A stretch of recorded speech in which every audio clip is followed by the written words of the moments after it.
Le ptérygion. Bonjour à tous, je suis Dr Neuilly Etchokentor-Dosuobo, médecin ophtalmologue. Le ptérygion est une affection oculaire courante, caractérisée par une excroissance anormale sur la conjonctive. C'est cette membrane transparente qui recouvre le blanc de l'œil. C'est une excroissance de forme triangulaire qui se développe généralement du côté nasal de l'œil, c'est-à-dire le côté le plus proche du nez, et qui peut s'étendre progressivement sur la cornée qui est la partie transparente située en avant de l'iris et de la pupille. Quelles sont les causes et facteurs de risque du ptérygion? Exposition aux rayons ultraviolets. L'exposition prolongée et répétée aux rayons ultraviolets du soleil est considérée comme le principal facteur de risque du ptérygion. Un environnement sec et venteux, les climats secs et de grands vents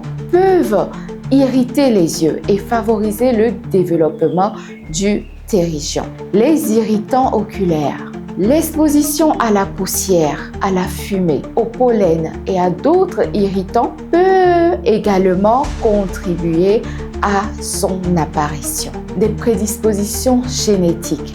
Bien que moins fréquentes, une prédisposition génétique pourrait jouer un rôle dans certains cas. Quels sont les symptômes du ptérygion? Au début, le ptérygion peut être asymptomatique. Il est tout petit, on ne le voit même pas. Mais très souvent, les symptômes sont rougeur et irritation de l'œil, sensation de corps étranger dans l'œil, sécheresse oculaire, lamement excessif, vision floue ou déformée. Si le ptérygion atteint la cornée centrale, il peut y avoir une gêne à la lumière, c'est-à-dire une photophobie importante. Quel est le diagnostic du ptérygion? Le diagnostic du ptérygion est généralement simple et repose sur un examen oculaire réalisé par un ophtalmologiste. L'examen à la lampe à fonte permet de visualiser l'excroissance et d'évaluer son étendue. Quel traitement pour le ptérygion? Le traitement du ptérygion dépend de la gravité des symptômes et